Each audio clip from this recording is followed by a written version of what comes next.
नमस्कार साथियों, स्वागत है आप सभी का आज के वीडियो में। आज के वीडियो में हम चर्चा करने वाले हैं हिंदी शिक्षा शास्त्र से संबंधित सवालों की। और ये सभी सवाल सीटेट और रीट की परीक्षा में बारी बारी से पूछे जाते रहे। तो ज़्यादा समय ना लेते हुए चलते हैं पहले सवाल की तरफ। और पहला सवाल आप सभी के सामने है। पहले सवाल में बता रखा है कि भाषा अर्जन लैंग्वेज एक्विजिशन के संबंध में निम्नलिखित में से कौन सा कथन सत्य है।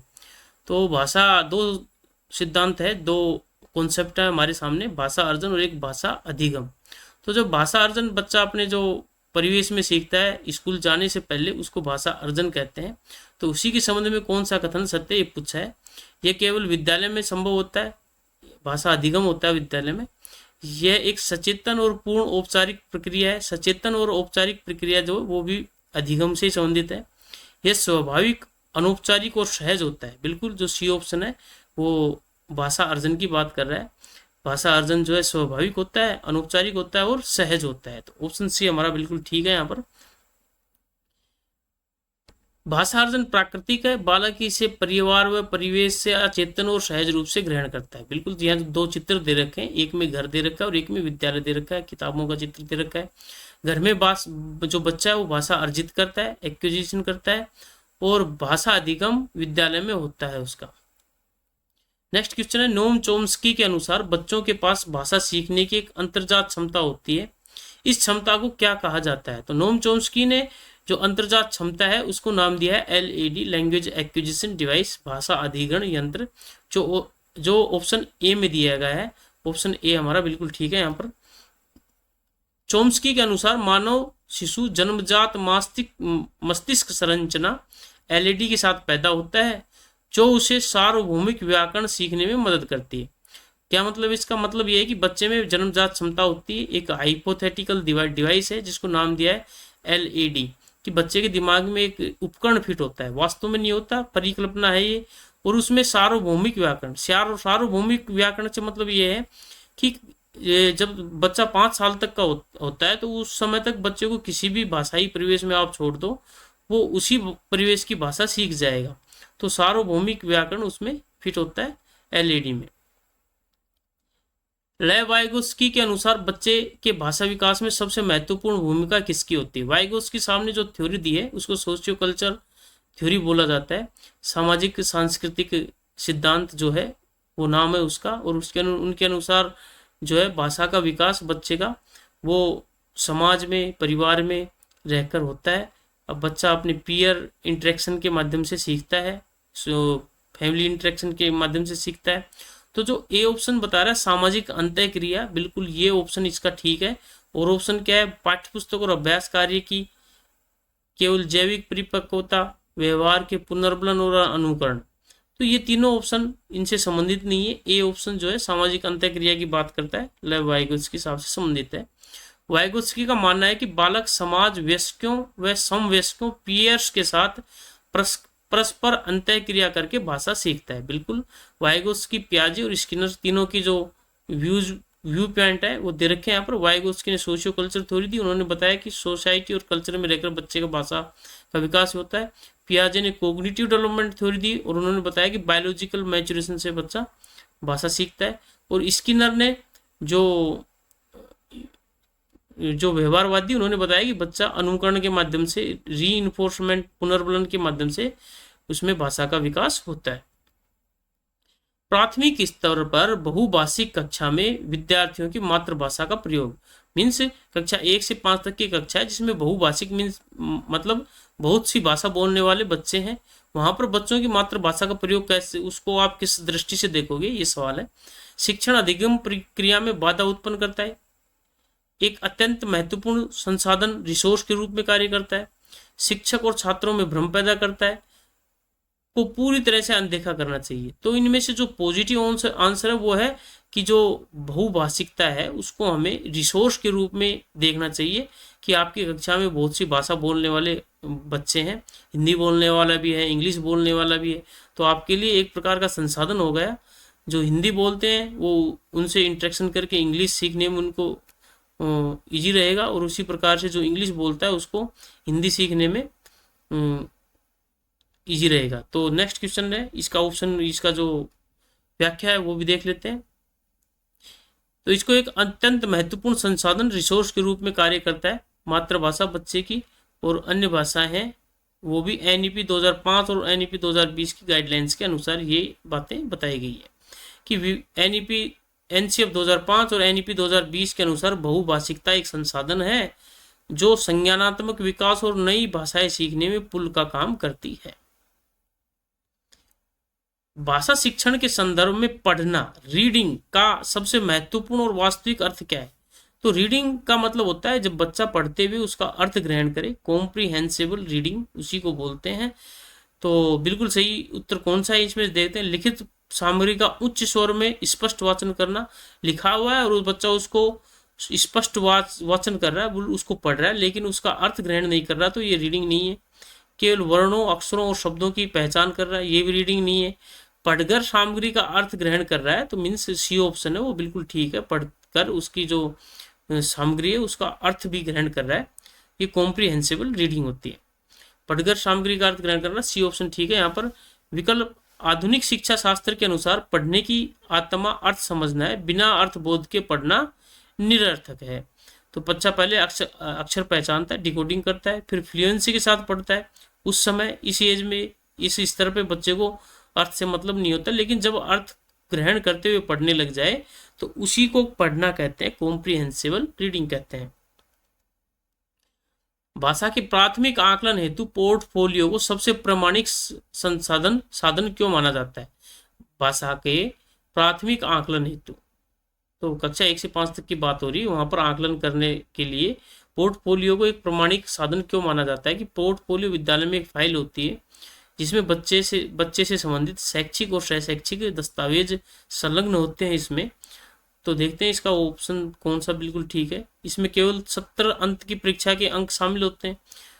तो यहाँ जो बात कर रहा है समिटिव एग्जाम की बात कर रहा है, समिटिव एग्जाम भी होता है लेकिन उससे पहले भी बहुत से इसमें दस्तावेज संलग्न होते हैं, क्योंकि ये बच्चे की क्रमिक और सतत प्रगति का प्रमाणिक ब्यौरा है। बिल्कुल बी ऑप्शन इसका बिल्कुल ठीक है, क्रमिक और सतत प्रगति का प्रमाणिक ब्यौरा है। पोर्टफोलियो समय के साथ एकत्र किए गए छात्र के वास्तविक कार्यों और गतिविधियों का व्यवस्थित संग्रह है जो क्रमिक विकास, कंटिन्यूअस ग्रोथ का निष्पक्ष प्रमाण देता है। तो बिल्कुल साथियों, जो पोर्टफोलियो उसमें term 1, term 2, term 3, summative exam, उसका डायग्नोस्टिक टेस्ट, रिमेडियल टीचिंग से संबंधित जितने भी दस्तावेज है और उसकी शैक्षिक गतिविधियां हैं, खेल से संबंधित, पेंटिंग से संबंधित, म्यूजिक से संबंधित जितने भी डॉक्यूमेंट्स हैं वो पोर्टफोलियो में लगे हुए होते हैं। भाषा कक्षा में शिक्षण सहायक सामग्री का चयन करते समय सबसे महत्वपूर्ण मानदंड क्या होना चाहिए? सामग्री अत्यधिक महंगी और आधुनिक होनी चाहिए। बहुत ज़्यादा महंगी हो जाएगी तो टीचर उसको अफोर्ड नहीं कर पाएगा और बहुत कम जो सामग्री है उसका उपयोग करेगा कक्ष में। सामग्री बाल केंद्रित होनी चाहिए, प्रासंगिक होनी चाहिए और अधिगम उद्देश्यों के अनुकूल होनी चाहिए। बिल्कुल साथियों, ये जो बी ऑप्शन है बिल्कुल पॉजिटिव बात कर रहा है। जो सामग्री और चाइल्ड सेंटर्ड होनी चाहिए, बच्चों से ही संबंधित होनी चाहिए और प्रासंगिक, जो चैप्टर आप पढ़ा रहे हैं, जो टॉपिक आप पढ़ा रहे हैं उसी से संबंधित आपका जो TLM है वो होना चाहिए और आपके अधिगम जो उद्देश्य हैं उनको प्राप्त करने में उसकी सहायता से आप अधिगम उद्देश्यों को प्राप्त करें, ऐसी सामग्री होनी चाहिए। TLM का मुख्य उद्देश्य सीखने को सरल और रुचिकर बनाना है, इसलिए इसका बच्चों के मानसिक स्तर और पाठ के उद्देश्यों से जुड़ा होना अनिवार्य है। बिल्कुल बाल केंद्रित है, प्रासंगिक है और उद्देश्यों के अनुकूल है, तो वो बेस्ट TLM है यहाँ पर। साथियों, ये क्वेश्चन आप सभी को बहुत अच्छे लग रहे होंगे, आशा करते हैं। अगर आपको इस प्रकार के वीडियो बार बार देखने हैं तो इस चैनल को सब्सक्राइब करें, जिससे हम आपसे बार बार मिलते रहें। वीडियो को लाइक करें और एक ऐसे मित्र के साथ जरूर शेयर करें जिसको इस प्रकार के वीडियोज की आवश्यकता है। प्रश्न संख्या 8 है, भाषा के प्राथमिक आकलन हेतु पोर्टफोलियो को सबसे प्रामाणिक साधन क्यों माना जाता है? तो पोर्टफोलियो की बात आ गई, ये क्वेश्चन रिपीट हुआ है साथियों, इसका आंसर आपको देना है। नेक्स्ट क्वेश्चन पर चलते हैं। उपचारात्मक शिक्षण, रिमेडियल टीचिंग, भाषा शिक्षण में उपचारात्मक शिक्षण का मुख्य उद्देश्य क्या है? तो पहले डायग्नोस्टिक टेस्ट करते हैं, निदानात्मक परीक्षण करते हैं और इस टेस्ट के माध्यम से हम बच्चे की जो कमियां हैं, लर्निंग गैप्स हैं, उनको पहचानते हैं और फिर रिमेडियल टीचिंग के माध्यम से उन लर्निंग गैप्स को दूर किया जाता है। विद्यार्थियों को परीक्षा में सर्वाधिक अंक प्राप्त करना, अधिगम में आने वाली कठिनाइयां एवं त्रुटियों को पहचान कर उन्हें दूर करना, मेधावी विद्यार्थियों को अतिरिक्त गृह कार्य देना, वार्षिक पाठ्यक्रम को निश्चित समय सीमा में पूरा करना। तो ए ऑप्शन गलत है यहाँ पर। बी ऑप्शन जो है वो बिल्कुल पॉजिटिव बात कर रहा है, रिमीडियल टीचिंग से संबंधित अधिगम में आने वाली कठिनाइयों एवं त्रुटियों की पहचान तो हम डायग्नोस्टिक टेस्ट में कर लेते हैं, उनको दूर किया जाता है रिमीडियल टीचिंग के माध्यम से। तो बी ऑप्शन यहाँ पर बिल्कुल ठीक है। अधिगम में आने वाली कठिनाइयों और त्रुटियों की पहचान कर उन्हें दूर करना, निदानात्मक परीक्षण के माध्यम से छात्रों की कमियों की पहचान की जाती है और फिर उपचारात्मक शिक्षण के द्वारा उन अधिगम गैप्स का निवारण करके छात्र को मुख्य धारा से जोड़ा जाता है। बिल्कुल साथियों, पहले निदानात्मक परीक्षण होता है, डायग्नोस्टिक टेस्ट होता है, फिर कठिनाई की पहचान की जाती है और फिर रिमेडियल टीचिंग करके बच्चे को सफल बनाया जाता है। सुनना और बोलना से संबंधित क्वेश्चन है। प्राथमिक कक्षाओं में बच्चों में सुनने और बोलने के कौशलों के विकास के लिए सबसे प्रभावी गतिविधि कौन सी है? तो वो गतिविधि सबसे प्रभावी होगी जो चाइल्ड सेंटर्ड होगी, जिसमें बच्चे सबसे ज्यादा एक्टिव रहेंगे। तो देखते हैं कौन सी गतिविधि। कविता को याद करके सामूहिक रूप से दोहराना, तो यहाँ दोहराया जा रहा है, बच्चा एक्टिव है लेकिन अर्थ ग्रहण नहीं कर रहा है यहाँ पर। परस्पर बातचीत, संवाद तथा भूमिका निर्वहन, रोल प्ले, बिल्कुल जिसमें बच्चा एक्टिव भी है और जो उसका अर्थ भी ग्रहण कर रहा है। श्याम पट से देखकर उत्तर लिखना निगेटिव है। कठिन शब्दों का बार बार सुलेख करना, ये भी निगेटिव है।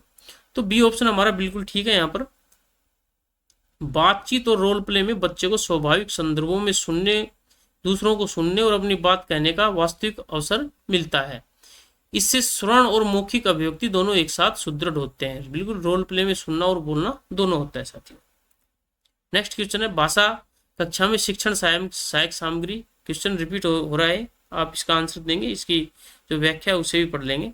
नेक्स्ट क्वेश्चन है भाषा सीखने के दौरान बच्चों द्वारा की जाने वाली त्रुटियों। तो त्रुटियों को आप किस नजरिए से देखेंगे, ये क्वेश्चन है। ये बच्चा है जो भाषा शिक्षण है, ये उसका उद्देश्य है और यहाँ कुछ त्रुटियां कर रहा है, इस तरह से एक तरीके से आप देख सकते हो। तो त्रुटियों को किस नजरिए से देखना है आपको। भाषा शिक्षण प्रक्रिया के एक अत्यंत स्वाभाविक अंग है, केवल शिक्षक की अयोग्यता का प्रमाण है। बच्चे को कठोरता से दंडित करके तुरंत रोकी जानी चाहिए। ये दर्शाते हैं कि बच्चे में सीखने की क्षमता बिल्कुल नहीं है। तो बी सी डी तीनों ऑप्शन नेगेटिव है। ए ऑप्शन जो कह रहा है कि ये शिक्षण प्रक्रिया का एक स्वाभाविक अंग है। तो त्रुटियों को चिंतन को समझने की खिड़की के रूप में आप देख सकते हो। आधुनिक बाल मनोविज्ञान के अनुसार त्रुटियां, गलतियां अधिगम प्रक्रिया के एक अंग है। ये खिड़की की तरह काम करती है जो शिक्षक को ये समझने में मदद करती है कि बच्चा कैसे चिंतन कर रहा है। कक्षा में भाषा समृद्ध परिवेश का निर्माण करने से क्या आशय है। आप कक्षा में भाषा समृद्ध परिवेश निर्माण करना चाहते हैं तो उसका मतलब क्या है। कक्षा में ढेर सारी पुस्तकों को अलमारी में बंद करके रखना, बच्चे को भाषा के विविध रूपों को देखने, सुनने व प्रयोग करने के अवसर देना। तो बी ऑप्शन में बच्चा एक्टिव है, चाइल्ड सेंटर्ड अप्रोच है और इसी जो भाषा समृद्ध परिवेश है उससे ही संबंधित ये आंसर बी ऑप्शन बिल्कुल करेक्ट है। यहाँ पर केवल मानक भाषा की कठोरता से प्रयोग करना, केवल चार्ट और पोस्टरों से पूरी कक्षा की दीवारों को ढक देना, तो ये ज़्यादा पॉजिटिव नहीं है। बी ऑप्शन जो बिल्कुल पॉजिटिव बात कर रहा है वो आंसर होगा हमारा। भाषा समृद्ध परिवेश एक सक्रिय वातावरण है जहाँ प्रिंट समृद्ध सामग्री उपलब्ध हो और बच्चों को वास्तविक जीवन संदर्भों में भाषा का स्वतंत्र रूप से प्रयोग करने, बोलने, सुनने, पढ़ने के अवसर मिले।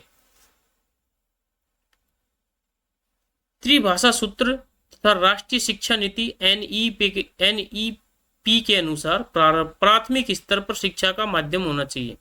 तो NEP 2020 जो है प्राथमिक स्तर पर जो भाषा के माध्यम की बात करता है, तो बच्चे की जो मदर टंग है और क्षेत्रीय भाषा है वो बच्चे का माध्यम होना चाहिए शिक्षा का प्राथमिक स्तर पर। तो सी ऑप्शन हमारा बिल्कुल ठीक है। यहाँ पर बालक की मातृभाषा है क्षेत्रीय भाषा, त्रिभाषा सूत्र NCF 2005 और NEP 2020 प्राथमिक स्तर कम से कम ग्रेड 5 तक शिक्षा का माध्यम मातृभाषा या स्थानीय भाषा रखने पर बल देते हैं।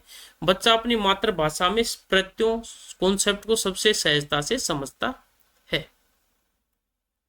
साथियों ये क्वेश्चन नंबर 15 है और इस सेशन का अंतिम क्वेश्चन होने वाला। आशा करते हैं ये सेशन आपको बहुत अच्छा लग रहा होगा और हिंदी पेडागोजी से संबंधित मोस्टली जो संप्रत्यय है वो आपके क्लियर हो रहे होंगे और अगर आप चाहते हैं कि बार बार इस प्रकार की वीडियो देखें तो इस चैनल को सब्सक्राइब करें, वीडियो को लाइक करें और बार बार देखने के लिए एक अच्छा सा कमेंट करें जिससे मुझे मोटिवेशन मिलता रहे। भाषा शिक्षण का कौन सा सिद्धांत ये मानता है कि बालक अपने परिवेश में भाषा का अनुकरण करके सीखता है? तो अनुकरण करने की बात स्किनर करते हैं, ये व्यवहारवादी हैं। तो अनुकरण का सिद्धांत ऑप्शन बी जो है ये इसका बिल्कुल सही ऑप्शन है। अनुकरण का सिद्धांत स्किनर्स व्यू, विकल्प बी सही क्यों है? व्यवहारवादी बीएफ स्किनर के अनुसार बच्चा अपने माता पिता, वयस्कों, परिवेश की बोली जानी का अनुकरण करता है। जब उसे सकारात्मक पुनर्बलन रीइंफोर्समेंट मिलता है तो वह भाषा सीख जाता है। बिल्कुल साथियों, ये इस सेशन का अंतिम क्वेश्चन था। आशा करते हैं आपको ये वीडियो अच्छा लगा होगा। इसी के साथ आप सभी से अलविदा लेते हैं। धन्यवाद आप सभी का वीडियो देखने के लिए।